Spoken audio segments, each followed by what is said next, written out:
ஹாய்ங்க எல்லாருக்கும் வணக்கம்.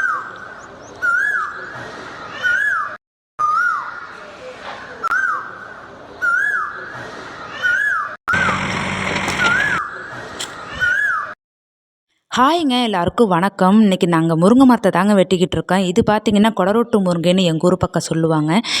கரும்பு முருங்கை, நாட்டு முருங்கை மாதிரி இதுவும் ஒரு முருங்கை வகையை சார்ந்தது தாங்க. இந்த ரகம் இப்போதைக்கு மார்க்கெட்டில் இல்லைங்களாம விலை. அதனால தான் இப்போ நாங்கள் வெட்டிக்கிட்டு இருக்கோம். மார்க்கெட்டுக்கு கொண்டுட்டு போனாலே இந்த காயை யாருமே வாங்கவே மாட்டேங்கிறாங்க.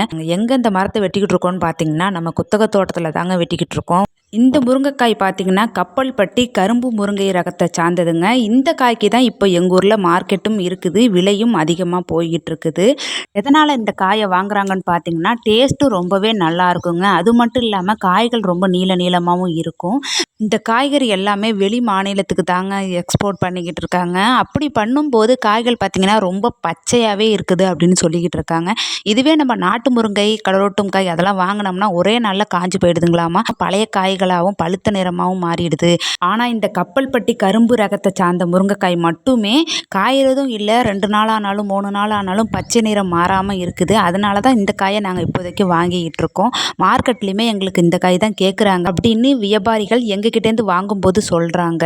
இந்த மரம் எல்லாமே எங்கள் சொந்த தோட்டத்தில் தாங்க வச்சுருக்கோம். இந்த மரத்தினை பற்றின டீட்டெயில்ஸ் நம்ம ஐகார்டில் கொடுக்குறேன், கண்டிப்பாக செக் பண்ணி பாருங்கள். எங்கள் ஊர் பார்த்திங்கன்னா வானம் பார்த்த பூமிங்க. இங்கே எந்த ஆற்று பாசன நீருமே வரதுக்கான வாய்ப்பே இல்லைங்க. அது மட்டும் இல்லாமல் மழை இருந்தால் தான் எங்களால் விவசாயமும் பண்ண முடியும். கிணத்துல இருக்கிற தண்ணியை வச்சு தாங்க விவசாயம் பண்ணிக்கிட்டு இருக்கோம். அதுவுமே இந்த வறட்சினால் கொஞ்சம் கொஞ்சமாக ஊற்று குறைஞ்சிக்கிட்டே போய்கிட்டு இருக்குது. மரத்தை வெட்டுறதுக்கு அதுவும் ஒரு காரணங்க. வேஸ்ட்டாக இந்த மரத்துக்கு தண்ணியை விட்டு அந்த காய் அது விலையும் இல்லாத போகிறதுக்கு இந்த மரத்தை எல்லாத்தையும் விட்டுட்டு இதில் எதனா விவசாயம் பண்ணலாம் அப்படிங்கிற ஒரு ஐடியாவில் தாங்க இந்த மரத்தை பூரா வெட்டிக்கிட்டு இருக்கோம். நாங்களே 2 நாளாக முடிஞ்ச அளவு வெட்டினோங்க. இப்போ நான் என்ன பண்ணுறேன்னு பார்த்தீங்கன்னா வெட்டின மரத்தில் இருக்க கிளைகளை குட்டி குட்டியாக வெட்டி போட்டுக்கிட்டு இருக்கேங்க. அப்போ தான் சீக்கிரம் தீ வைக்கிறதுக்கு ஈஸியாக இருக்கும். இந்த மாதிரி நிலை யாருக்குமே வரக்கூடாதுங்க. ஒரு முருங்கை மரத்தை நடுறதுக்கு எவ்வளோ கஷ்டப்பட்டு நடுறோம், அதை பாதுகாக்கிறோம், தண்ணி விடுறோம், காய் வருது, வந்தாலுமே அதுக்கு விலை இல்லை. அந்த விலை இல்லாத காரணத்துக்காக தான் இப்போ நாங்கள் முருங்கை மரத்தை வெட்டுறோம். அப்படிங்கும்போது ரொம்ப கஷ்டமாக தான் இருக்குது. நாங்கள் என்ன நினச்சோம்னாங்க மரத்தை பூரா கிளைகளை எல்லாத்தையும் வெட்டிட்டு வேரை மட்டும் விட்டோம்னா ஜேசிபி வர விட்டு பிடுங்கிக்கலாம். ஏன்னா ஜேசிபி விட்டு பிடுங்கினோம்னா எல்லா பக்கமும் பறித்து போட்டுரும். அது மட்டும் இல்லாமல் கிளைகளை அங்கேயும் இங்கேயும் முறிச்சு போட்டுருச்சுன்னா அதெல்லாம் நம்ம எடுத்து போடணும், நமக்கு 2 வேலையாகிடும் அப்படின்னு நினச்சிட்டு தாங்க நாங்கள் மரத்தில் இருக்கிற கிளைகளை மட்டும் வெட்டிட்டு வேரை விட்டு வச்சுருந்தோம். ஆனால் பார்த்திங்கன்னா எங்களால் வெட்டவே முடியல. 2 நாள் 3 நாள் கழிச்சுமே வெட்டவே முடியல. அந்த காரணத்துக்காக மட்டும்தான் நாங்கள் மறுபடியும் ஜேசிபிக்கு ஃபோன் பண்ணி வர சொன்னோம். இன்றைக்கி பார்த்திங்கன்னா இவ்வளோ மரத்தை வெட்டிட்டோம். வெட்டினதை எல்லாத்தையும் இப்படி குமுக்காக கொண்டுட்டு போட்டுட்டோம். அப்போ தாங்க வேலை சீக்கிரமாக முடியும்னு மீதம் இருக்கிற எல்லா மரத்தையும் ஜேசிபி வர வச்சு தாங்க பிடுங்கணும். அவங்க 1 மணி நேரத்தில் எல்லா மரத்தையும் பிடுங்கிட்டாங்க. பிடுங்கினத மரத்தை தள்ளி விட்டுட்டு மறுபடியும் மண் போட்டு அந்த இடத்த எல்லாம் மூடிட்டாங்க. பிடுங்கின எல்லா மரத்தையும் ஒரே பக்கமாக வைக்க சொல்லியாச்சுங்க. அப்போ தான் எங்களுக்கு தீ வைக்க ஈஸியாக இருக்கும்னு இப்போ அதை தான் பண்ணிக்கிட்டு இருக்காங்க. நம்ம இப்படி கொண்டுட்டு மரத்தை போடுறதுனாலங்க தீ வைக்கிறதுக்கு ரொம்பவே லேட் ஆகிடும். 1 மாதம் கூட ஆகும் இந்த செடியெல்லாம் காயறதுக்கு. ஜேசிபி கொண்டுட்டு போட்டதை தாங்க நான் குட்டி குட்டியாக வெட்டிக்கிட்டு இருக்கேன். ஏன்னா அப்படியே போட்டோம்னா அதெல்லாம் தீ வைக்கிறதுக்கு ரொம்ப நாள் ஆகும். அதுக்காக தான் இப்படி வெட்டி போட்டுக்கிட்டு இருக்கேன்.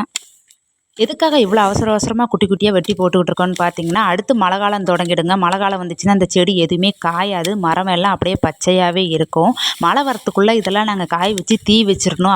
அப்போ தான் அடுத்து மழை பெஞ்சாலுமே காட்டை உழவு ஓட்டி எதனா வெள்ளாமல் வைக்க முடியுங்க. அதுக்காக தான் இப்போ இவ்வளோ வேகமாக இந்த வேலையெல்லாம் பார்த்துக்கிட்டு இருக்கோம்.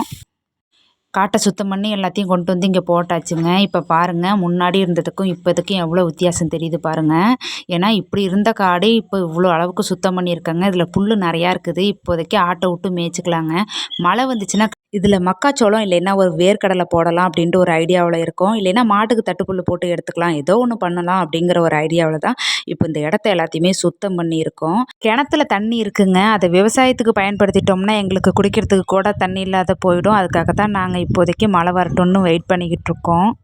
கிணத்துல தண்ணி வரணும்னா மழை பெய்யணுங்க. மழை பெய்யறதுக்கு எங்கள் ஊரில் வாய்ப்பே இல்லை போல். மழைன்னு சொல்லிக்கிட்டு இருக்காங்க நியூஸில். ஆனால் எங்கள் ஊர் பக்கம் பார்த்திங்கன்னா ஒரு மழையும் வர காணும். இந்த மழையை நம்பி தாங்க எங்கள் வாழ்வாதாரமே இருக்குது. இந்த வீடியோ அவ்வளோதாங்க. பிடிச்சிருந்துச்சுன்னா மறக்காமல் லைக் பண்ணுங்கள். சப்ஸ்கிரைப் பண்ணாதவங்க மறக்காமல் சப்ஸ்கிரைப் பண்ணுங்கள்.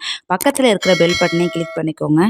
அப்போ தான் நான் போடுற வீடியோஸ் எல்லாமே உங்களுக்கு நோட்டிஃபிகேஷனில் வரும். இவ்வளோ நேரம் என்னோடய வீடியோவை பார்த்ததுக்கு தேங்க்ஸ் ஃபார் வாட்சிங்.